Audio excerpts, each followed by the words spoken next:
குழி தோன்றேன்னு சொல்லி கார்பரேஷன்காரங்க வந்து குழி தோண்டி குழா போடுறாங்க. அவங்க மூடிட்டு போன 4வது நாள் எலக்ட்ரிசிட்டி போர்டுக்காரங்க வந்து குழி தோன்றாங்க. அவங்க மூடிட்டு இந்த பக்கம் போனதும் அந்த பக்கம் டெலிபோன்காரங்க வந்து குழி தோன்றாங்க. அவங்க மூடிட்டு போனதும் சாக்கடைக்காரங்க வந்து அவங்க குழி வெட்டுறாங்க. அவங்க இந்த பக்கம் போனதும் சில பசங்க வந்து மந்திரிக்காக குழி தோன்றாங்க. ஏண்டா இந்த மாதிரி குழி தோன்றீங்கன்னு கேட்டா மந்திரி வர போறாரு, செடி நட போறாரு, கொடி நட போறாருன்றாங்க. இவங்க குழி தோண்டியே பழகி போயிட்டானுங்க. ஒரு நாள் இல்லைன்னா ஒரு நாள் ஜனநாயகத்தை இவங்க தோண்டின குழியில புதைச்சிட போறாங்களேன்னு பயமா இருக்குது. இதுதான் இந்த வாரம் நான் எழுத போற தலையங்க. 30 வருஷமா இது என் கழுத்துல தொங்குது. அடிக்கடி இப்படி பேசி பேசி எதுக்கு சோதனை வருது? வரும். போன வாரம் ஆஞ்சநேய உபாசகர் இல்ல மயிலாப்பூர்ல அவர்கிட்ட உங்க ஜாதகத்தை காமிச்சு என்ன சொன்னாரு? கொஞ்ச நாளைக்கு நீங்க பேசாம இருக்கிறது நல்லதுன்னு சொன்னாரு. அரசியல்வாதிக்கு தான் என் வாய மூடுறதுக்கு ஆசைப்படுறாங்கன்னு நினைச்சேன். அனுமாரு ஆசைப்படுறாரு போல் இருக்குது. அனுமாரு அரசியல்வாதி எல்லாரும் ஒண்ணுதானே. பைத்தியக்காரி, நான் வாயை பத்திக்கிட்டு இருந்தேன்னா நாய் கூட என்ன சீந்தாது. அப்பப்ப ஏதாவது பிரச்சனையை கிளப்பி விட்டுக்கிட்டே இருக்கணும். சத்தம் போட்டுக்கிட்டே இருக்கிறவன் தான் பெரிய மனுஷன். இப்ப கூட ஒரு ஜோக் எழுத போறேன். ஜோக் எழுதினாலே பிரச்சனை தானே. என்னப்பா அந்த ஜோக்கு? அப்படி கேளு. மண்ணெண்ணெய்க்காக ஒரு பெரிய கியூ நின்னுகிட்டு இருந்தது. அந்த கியூல நின்னு ஒருத்தனுக்கு ரொம்ப அழுத்து போச்சு. கோவம் வந்து இந்த மாதிரி கியூ நிக்கிறதுக்கெல்லாம் எவன் காரணமோ போய் அவனை கொலை பண்ணிட்டு வந்துடுறான்னு புறப்பட்டான். போனவன் 5 நிமிஷத்துல திரும்பி வந்துட்டான். கியூல நின்ன மத்தவங்க எல்லாம் என்னையா தாள கொன்னுட்டியான்னு கேட்டாங்க. இல்ல, அவனை கொல்றதுக்கு இதை விட பெரிய கியூவா அங்க நிக்குது, அதனால திரும்பி வந்துட்டேன். நல்லா இருக்கு. நான் நல்லா இருந்தேன், என்ன பிரயோஜனம்? நானும் இந்த மாதிரி எவ்வளவோ ஜோக்கு எழுதுறேன். இருந்தாலும் எங்க பத்திரிகைக்கு வரதை விட உனக்கு தான் அதிகமா காதல் கடிதங்களே வருது. அப்படியா தம்பி? இந்தா எல்லா லெட்டர்ஸையும் படிச்சுட்டேன். பரவாயில்ல, இந்த காலத்து பொண்ணுங்க நல்லாவே லவ் லெட்டர்ஸ் எழுதுறாங்க. என்னதான் இருந்தாலும் லக்ஷ்மி எனக்கு எழுதின லவ் லெட்டர்ஸ் மாதிரி இதெல்லாம் வரவே வராது. பசு, நீ வாழ்க்கையிலே பண்ண ஒரே அதிர்ஷ்டம் உன் புள்ளதான். நல்ல வேலை உன்ன மாதிரி இல்ல. சித்தப்பா, என்னப்பா? எல்லாரும் ஜால்ரா தான் அடிப்பாங்க, நீங்க தவளே அடிக்கிறீங்களே. சரி சரி, சாப்பிடுவாங்க.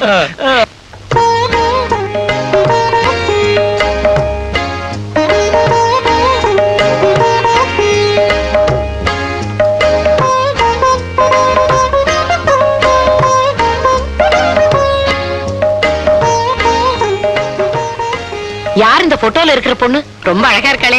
தன்னை விட ஒருத்தி அழகா இருக்கான்னு உங்க அம்மா இப்பதான் முதல் தடவை ஒத்துக்கிட்டு இருக்கா. யாரு அந்த பொண்ணு? பொண்ணா இவ? கண்ணா, இந்த காலத்து பொண்ணுங்கெல்லாம் ஒரு டைப்பா ட்ரெஸ் பண்ணிக்கும். அதனால பொண்ணா ஆனா இல்ல ரெண்டு கட்டானான்னு குழம்பிடக்கூடாது. இவ பொண்ணே தான். எடுத்தது ஏன் கேமரா வச்சே? அம்மா, இவ என்ன பல பேர் முன்னாடி இன்சல்ட் பண்ணிட்டா. என்னடா சொன்னா? இது வேற யாருக்கும் சொந்தமாக போற உடம்பு. அந்த ஒருத்தன் தொடர வரைக்கும் வேற யாரும் தொடாம பாத்துக்கிறதுக்கு பேர் தான் கற்பு பண்புங்கிறது.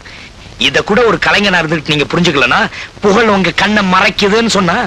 இதெல்லாம் கூட்டத்துல எல்லாரும் தன்னை கவனிக்கிறதுக்காக மோடி மஸ்தான் பண்ற வேலை. என்னங்க, இன்னைக்கு பேப்பர் பாத்தீங்களா? என்ன விசேஷம்? யாரையா மந்திரி பதவியில தூக்கிட்டாங்களா? அது என்ன பெரிய நியூஸ்? அதுதான் தினம் நடக்குது. இந்த நியூஸ படிங்க. என்ன நியூஸ்? மணமகள் தேவை, விருப்பம் உள்ளவர்கள் விண்ணப்பிக்கவும். தேர்வு நடக்கும் இடம் Adyar park hotel, prince suite. நேரடி தேர்வு திங்கள் காலை முதல். இப்படிக்கு உங்கள் ஆனந்த். குத்துக்கல்லு மாதிரி பெத்தவங்க நாம இருக்கும் போது மணமகள் தேவைன்னு இவனே விளம்பரம் கொடுத்திருக்கானே. ஊர்ல இருக்கிறவங்க நம்ம பத்தி என்ன நினைப்பாங்க? ஊர்ல இருக்கிறவங்களுக்கு நம்ம பத்தி எல்லாம் நினைக்கிறதுக்கு டைம் கிடையாது. அவங்களுக்கு நிறைய பிரச்சனை இருக்குது. என்னமோ வர வர எல்லாமே கீழா போச்சு.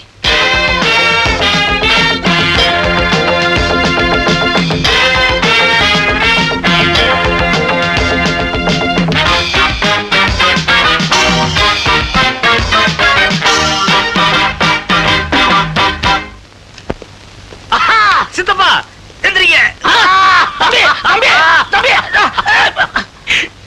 அப்பா, நீ சுத்துனதுல உடம்பு நகவ புரியல. ஆமா, என்ன குதூகலமா இருக்கிற? காதல் கை கூடிடுச்சா? பார்த்தாச்சு, பாடியாச்சு, ஒருத்தர் புரிஞ்சுக்கிட்டாச்சு. Very good. 2 பேரும் சேர்ந்து குட்டிச்சோரா போறதுன்னு தீர்மானம் பண்ணிட்டீங்க. இதுல மத்தவங்களுக்கு இன்டர்ஃபியர் பண்ண ரைட் கிடையாது. ஒரே ஒரு சின்ன அட்வைஸ், எவ்வளவுதான் எதிர்ப்பு வந்தாலும் ஊழல் மாதிரி ஸ்டடியா நிலைச்சு நிக்கணும். ஆனந்த், லதா ஒரு நாளைக்கு நம்ம வீட்டுக்கு கூட்டிட்டு வந்து எங்களை அறிமுகப்படுத்தி வைடா. ஓகே, நல்ல ஃபேமிலி. ஏயா என் பின்னாடி சுத்தி என் உயிர் இப்படி வாங்குற? என் உயிரே நீதானே, அதனாலதான் உன் பின்னாடியே சுத்திட்டு இருக்கேன். முன்ன பின்ன தெரியாதவனா எப்படியா காதலிக்கிறது? இது முன்ன இது பின்ன. சரியா பார்க்காதது உன்னுடைய தப்பு. கஷ்டம். உன்னை பார்த்தா எனக்கு காதல் வரல, எனக்கு கண்ணா பின்னான்னு வருதே. என்னையா உன்னோட பெரிய தொந்தரவா போச்சு? ஆமா, நான் யார் தெரியுமா? நல்லா தெரியுமே, நீ ஒரு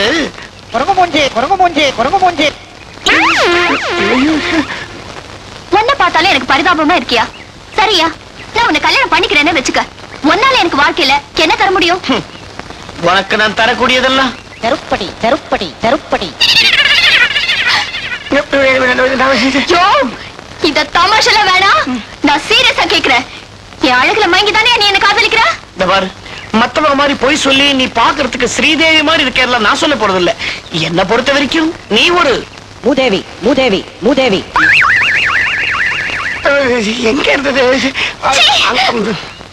யோ, நானும் பாக்குறேன். வந்ததுல நீ என்ன திட்டிக்கிட்டே இருக்க. சத்தியமா நான் ஒண்ணு சொல்லமா? அடிச்சு சும்மா இருயா. ஓ மூஞ்சிக்கு உன் கூட பாக்கல வந்து பேசிக்கிட்டு இருக்கேன் பாரு. நான் ஒரு முட்டாள் முட்டாள் முட்டாள்.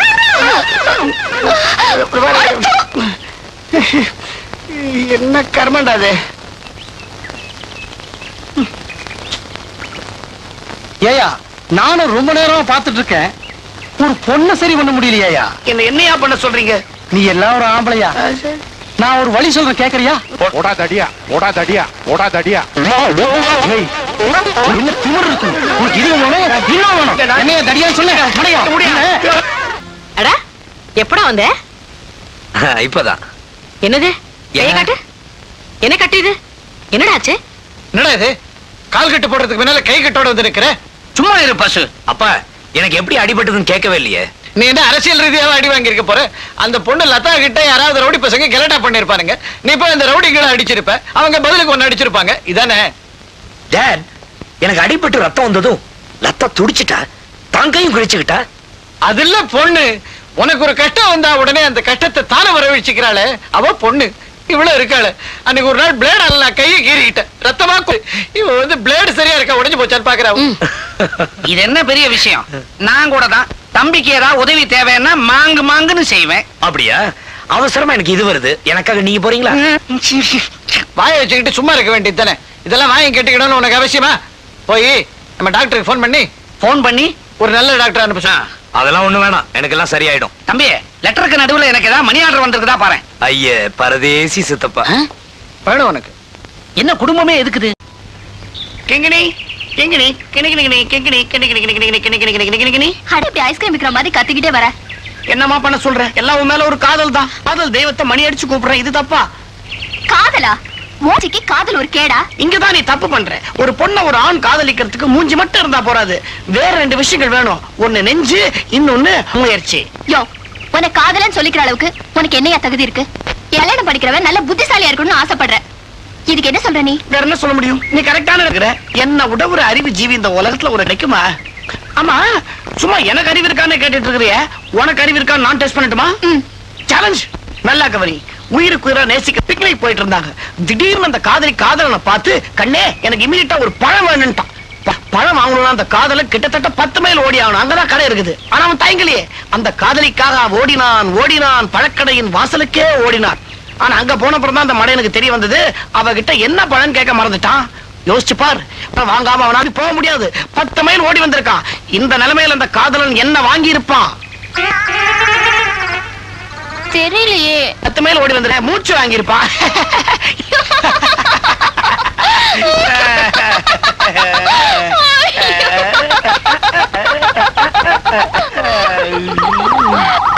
ஆவி, என் பையன் நான் செஞ்ச தப்பையே செஞ்சுக்கிட்டு இருக்கிறான்.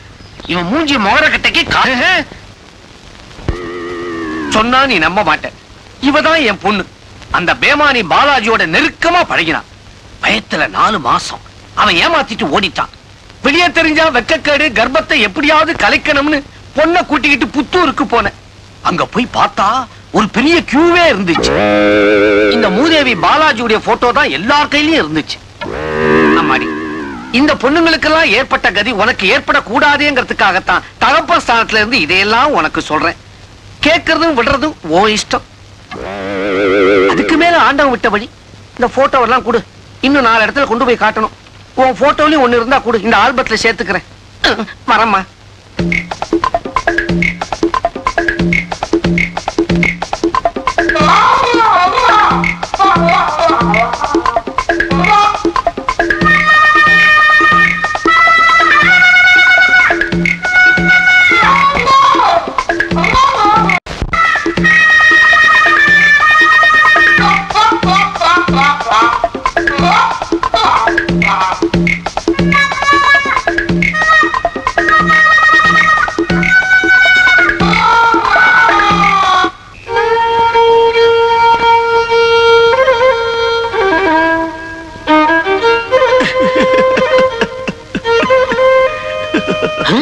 ஐயே, 4 நாளா நை நை நைன்னு ஒரே தொல்லை. யாரா அவன்? அவன் இவன் என்ற ஏகவச்சனம் வேண்டாம். பிரபல வயலின் வித்வான், ரேடியோல ரெகுலரா வாசிக்கிறவர். பீகாரில் வெள்ளம்ல இருந்து பெரிய மனுஷன் சாவு வரைக்கும் இவர் தான் வாசிக்கிறது. இங்க யாரா செத்தா? என் காதலியே சாகடிச்சிட்டியே. இனிமே வாழ்க்கையில சந்தோஷமே இருக்க கூடாது. எங்கும் சோகம், எதிலும் சோகம். அதனால்தான் மாசம் 500 ரூபாய் சம்பளத்துல இவரை கூடவே வச்சிருக்கேன். 500 ரூபாயா? அது நீதான் கொடுக்க போற. அப்படியா? கூட 50 ரூபாய் போட்டு தரேன். உன்னை பெத்த சோகத்துக்கு சேர்த்து வாசிக்க சொல்லு. காதல்ல தோல்வியா? மூஞ்சி மோவர கட்டைய பாரு. அங்க அந்த ஆனந்தோட காதலை ஆதரிச்சு ஜால்ரா தட்டுற. ஆனா இங்க இங்க இங்க இந்த பாலாஜியோட காதலியே அழிக்கிறியே. அறிவு கட்டவன, பெரிய இடத்தை ஆதரிச்சா கௌரவம் கிடைக்கும், உன்னை ஆதரிச்சா அவமானம் தான் கிடைக்கும். நீ மட்டும் எப்படி? எங்க அம்மாவை எப்படி கட்டிக்கிட்ட? ஜாதகம் பார்த்தா கட்டிக்கிட்ட? காதலிச்சு தானே கல்யாணம் பண்ணிக்கிட்ட? நல்ல கேள்வியை கேட்டிருக்க. நல்ல எஃபெக்ட் கூடயா? ஓஹோ, பிளாஷ்பேக்கு வரியா? சொல்றேன். ஒரு 25 வருஷத்துக்கு முன்னால மூதேவி 25 தடவை இழுக்க போறிய? நினைவுக்கு வந்துடுச்சு, போக நிறுத்திக்க. உங்க அம்மா லூசி காப்பர்ஃபீல்ட நான் காதலிச்சது உண்மைதான். காதலிக்கும் போது கிளுகிழுப்பா தான் இருந்துச்சு. ஆனா கல்யாணம்னு வரும்போது பல ப்ராப்ளம் வந்துடுச்சு. தாலி கட்ட நான் கழுத்தை நீட்டுன்னு அவ விரல நீட்டினா. தாலியா மோதிரமா? புடவையா கவுனா? சர்ச்சா கோவிலா? மந்திரமா ஜபமா? இப்படி பல குழப்பம் இருந்துச்சு. திங்கிற தீனியிலேந்து பண்ற திவசம் வரைக்கும் ஒரே இடைஞ்சல். இது மறத்தணும். உன் வாழ்க்கையில் நடந்ததெல்லாம் என் வாழ்க்கையில நடக்கும்ன்றது என்ன நிச்சயம்? நடக்குமோ நடக்காதோ ரிஸ்க் எடுக்க நான் தயாரா இல்ல. ஆக மொத்தம் உன் கல்யாணம் பேல். இந்த கல்யாணத்தை நான் நடத்தி காட்டுறேன். நான் உன்னை பெத்த அப்பன்டா, நடக்க விட்டுருவேனா? நான் அப்பனுக்கு அப்ப. இந்த கல்யாணம் நடக்கதான் போகுது. நீ என்ன பார்த்து அப்பான்னு கதறத்தான் போற. Shall we see? பாப்பமா? சேலஞ்ச? சவால? Accepted. ஒத்துக்கிறேன். ஓகே. சரி. Bloody fool. போறேன். இனிமே ஒரு நிமிஷம் இந்த வீட்டுல நான் தங்க போறது இல்ல. கல்யாணத்தை சத்திரத்தை ஃபிக்ஸ் பண்ணிட்டு அப்புறம் இன்விடேஷனோட வந்து மீட் பண்றேன். வரேன்.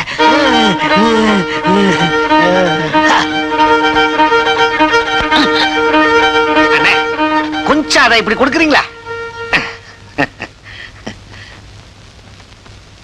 ஓடுறா. டேய், இன்ஜின்ல என்னடா ப்ராப்ளம்? என்னப்பா அது? இன்ஜினுக்குள்ள ஏதோ 10-15 பாம்பு படுத்துற மாதிரி ஒரே ஒயர். எனக்கு ஒண்ணுமே புரியல. யாராவது மெக்கானிக் கூப்பிடணும். தம்பி இங்க வா, இங்க வா. நீ என்ன பண்ற? இந்த இன்ஜினுக்குள்ள பூந்து அங்க என்னன்னு பாரு. என்ன நம்ம ஆனந்தம் ஆனந்தம் வந்திருக்கு. ஆனந்தம் வந்திருக்கு.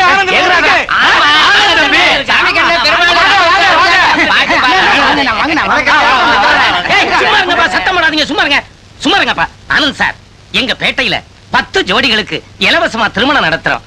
வந்தது வந்தீங்க, உங்க தலைமையில நடத்தி கொடுத்துருங்க.